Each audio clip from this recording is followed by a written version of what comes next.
Hello विद्यार्थी मित्रों, ધોરણ 6 વિષય હિન્દી, ચેપ્ટર નંબર 3 સ્વાધ્યાય પોથી समझदार नन्ही कहानी।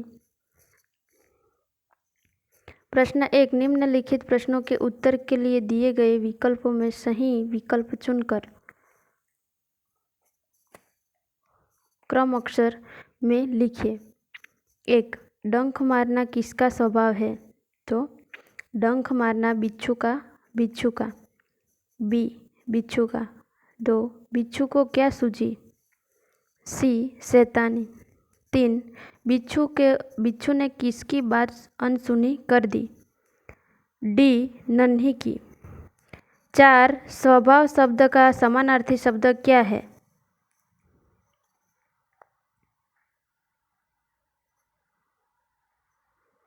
प्रकृति।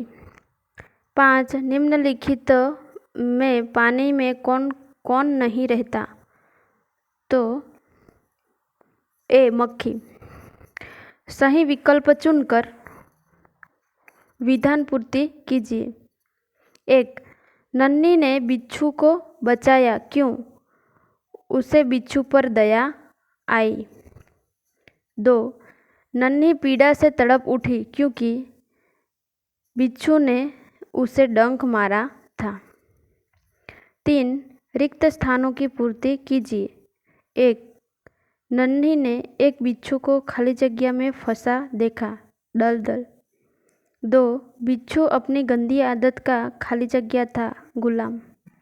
3, नन्ही ने बिच्छू को खाली जगह जीवन दान दिया, दोबारा। 4, भलाई खाली जगह करना नन्ही का स्वभाव था, तो भलाई। 5, डंक मारना बिच्छू का खाली जगह था, स्वभाव।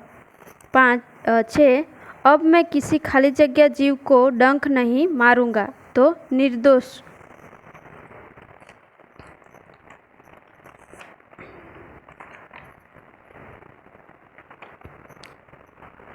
प्रश्न 4, निम्नलिखित प्रश्नों के उत्तर एक एक वाक्य में लिखिए। तो पहला, नन्ही कौन थी? नन्ही एक बतख थी। 2, बिच्छू कहाँ फंस गया था? बिच्छू दलदल में फंस गया था। 3, नन्ही ने क्या निश्चय किया? नन्ही ने यह निश्चय किया कि वह मुसीबत में पड़े को हमेशा बचाती रहेगी। 4, बिच्छू के स्वभाव के बारे में माँ ने नन्ही से क्या कहा? तो बिच्छू ने अपनी आदत का गुलाम है, उसे चाहा कितनी बार बचाए जाए वह बार बार डंक मारता रहेगा।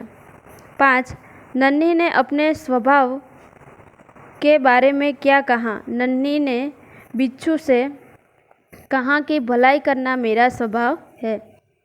6, नन्ही ने बिच्छू को दलदल से निकालकर कहाँ रखा? तो नन्ही ने बिच्छू को दलदल से निकालकर उठाकर सूखे स्थान पर रख दिया। 7, नन्ही का मन क्यों डोल गया? बिच्छू को गिड़गिड़ाते देखकर नन्ही का मन डोल गया। समझदार नन्ही कहानी का लेखक का नाम क्या है? तो समझदार नन्ही कहानी के लेखक शंकर सुल्तानपुरी है। प्रश्न 5, निम्नलिखित प्रश्नों के उत्तर लिखिए। डंक मारने पर नन्ही ने बिच्छू से क्या कहा? तो डंक मारने पर नन्ही ने बिच्छू से कहा कि मैंने तो तुम्हारी जान बचाई थी, फिर भी तुमने मुझे डंक मार दिया। तुम यहाँ गंदी आदत छोड़ दो। 2, बिच्छू को क्यों पछतावा हुआ? नन्ही ने बिच्छू के साथ भलाई की थी, फिर भी बिच्छू ने डंक मारने की आदत नहीं छोड़ी। उसने दूसरी बार नन्ही को डंक मारने की कोशिश की। 3, समझदार नन्ही कहानी से हमें क्या सीख मिलती है?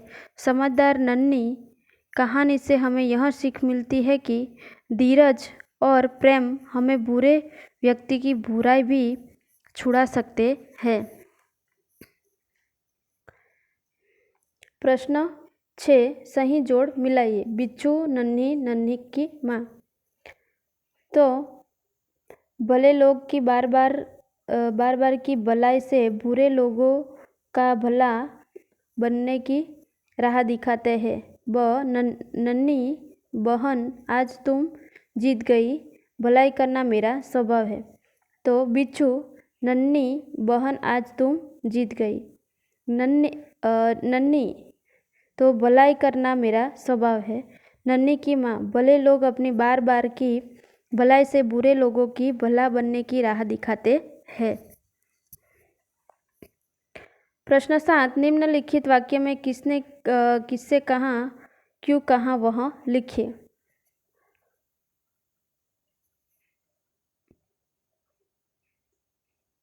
तो 1, माँ मैं उसकी गंदी आदत छुड़ा दूंगा। यह वाक्य नन्ही ने अपनी माँ से कहा क्योंकि वह बिच्छू के डंक मारने की आदत छुड़ाना चाहती थी। 2, क्या करूँ, डंक मारना मेरा स्वभाव है। यह वाक्य बिच्छू ने नन्ही से कहा क्योंकि नन्ही उपकार भूलकर उसने डंक मारने दिया था। 3, भलाई करना मेरा स्वभाव है। यह वाक्य नन्ही ने बिच्छू से कहा क्योंकि बिच्छू के विश्वासघात को भूलकर उसने उसकी मदद की थी।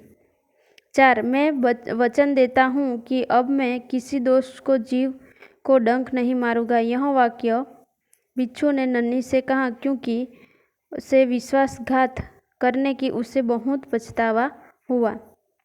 प्रश्न 8, निम्नलिखित मुहावरे का अर्थ देकर वाक्य में प्रयोग कीजिए। वचन देना, वादा करना। वाक्य, राजा दशरथ ने रानी कैकेयी को 3 वचन दिए। मन डोलना, विचार बदलना। वाक्य, डॉक्टर ने मना किया था फिर भी मिठाई देखकर मेरा मन डोल गया। शर्म से पानी होना, तो बहुत लज्जित होना। चोरी पकड़ी जाने पर